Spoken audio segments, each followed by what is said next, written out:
Hi friends, எல்லாருக்கும் வணக்கம். எல்லாரும் எப்படி இருக்கீங்க?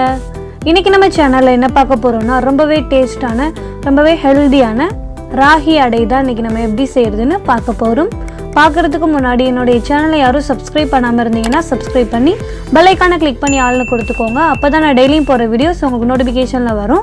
வீடியோ ஸ்கிப் பண்ணாம பாருங்க. அப்பதான் உங்களுக்கு புரியும். இப்போ வாங்க இதை நம்ம எப்படி செய்யறதுன்னு பார்க்கலாம். ராகி அடை செய்யறதுக்கு இங்க நான் ஒரு பாத்திரம் எடுத்திருக்கேன். 1/2 கப் ராகி மாவு சேர்த்துக்கலாம். ஒரு பெரிய சைஸ் வெங்காயம் சேர்த்துக்கலாம். ஒரு பச்சை மிளகாய் கட் பண்ணி வச்சிருக்கேன், அதையும் நம்ம சேர்த்துடலாம். ஒரு கொத்து கருவேப்பிலை சேர்த்துக்கலாம். ஒரு 1/4 டீஸ்பூன் சீரகம் சேர்த்துக்கலாம். இப்போ இது கூட தேவையான அளவு உப்பு சேர்த்துக்கலாம். அவ்வளோதாங்க, எல்லாத்தையுமே சேர்த்தாச்சு. இப்போ நல்லா நம்ம கலந்து விட்டுக்கலாம்.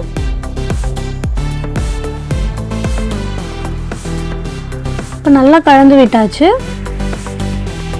இது கூட கொஞ்சமாக தண்ணி சேர்த்து நல்லா நம்ம கிளறிக்கலாம்.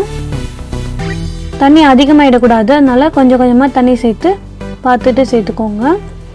இப்போ நல்லா நான் கிளறி எடுத்து வச்சுருக்கேன். இது கூட ஒரு 1/4 டீஸ்பூன் எண்ணெய் சேர்த்துக்கலாம். எண்ணெய் சேர்த்து நல்லா சாஃப்டாக நம்ம பிசைஞ்சு எடுத்துக்கலாம். இங்கே பாருங்கள், நல்லா நான் சாஃப்டாக பிசைஞ்சு எடுத்து வச்சுருக்கேன். இதுலேருந்து கொஞ்சமாக நம்ம மாவு எடுத்துக்கலாம்.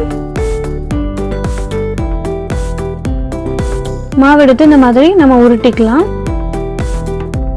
இங்கே நான் கல் எடுத்திருக்கேன். இந்த கல்லில் கொஞ்சமாக எண்ணெய் தேய்ச்சி நல்லா நம்ம தடவி விட்டுக்கலாம்.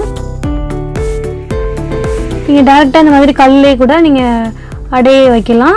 இல்லைன்னா நீங்கள் வந்துட்டு வாழை இலையில் அடை மாதிரி செஞ்சுட்டு அதை நீங்கள் கல்லில் கூட வச்சுக்கலாம். எந்த மாதிரி வேணால் செஞ்சுக்கலாம். நான் அடுப்பில் எடுத்து வைக்கல. முதல் இந்த மாதிரி அடை தட்டிட்டு அதுக்கப்புறம் நம்ம எடுத்து அடுப்பில் வச்சிடலாம். இப்போ நான் அடுப்பில் வச்சுட்டேன். இது கூட கொஞ்சமாக எண்ணெய் சேர்த்துக்கலாம்.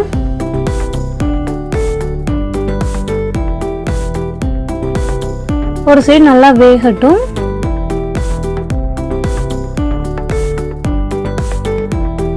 இப்போ நம்ம திருப்பி விட்டுடலாம். இங்கே பாருங்க, நல்லா ஒரு சைடு வெந்திருக்கு. இப்போ மறு சைடும் நல்லா வேகட்டும்.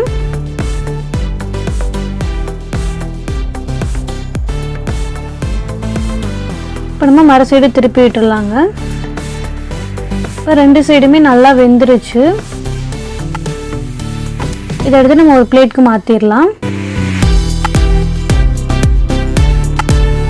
அவ்வளோதாங்க, நம்மளுடைய ரொம்பவே டேஸ்டான ராகி அடையை வந்துட்டு ரெடி ஆயிடுச்சுங்க. ரொம்ப ஹெல்த்தியானது. கண்டிப்பாக ட்ரை பண்ணி பாருங்கள். ரொம்பவே சூப்பராக இருக்குங்க. இது கூட தேங்காய் சட்னி வச்சு சாப்பிட்டிங்கன்னா ரொம்பவே நல்லா இருக்குங்க. கண்டிப்பாக ட்ரை பண்ணி பார்த்துட்டு எப்படி இருக்குங்கிறத கமெண்ட்டில் சொல்லுங்கள். இந்த வீடியோ உங்களுக்கு பிடிச்சிருந்துச்சுன்னா என்னுடைய சேனலை சப்ஸ்கிரைப் பண்ணி பெல் ஐகானை கிளிக் பண்ணி ஆல்னு கொடுத்துக்கோங்க. அப்போ தான் நான் டெய்லியும் போகிற வீடியோஸ் உங்களுக்கு நோட்டிஃபிகேஷனில் வரும். லைக் பண்ணுங்கள், ஷேர் பண்ணுங்கள், கமெண்ட் பண்ணுங்கள். தேங்க்யூ.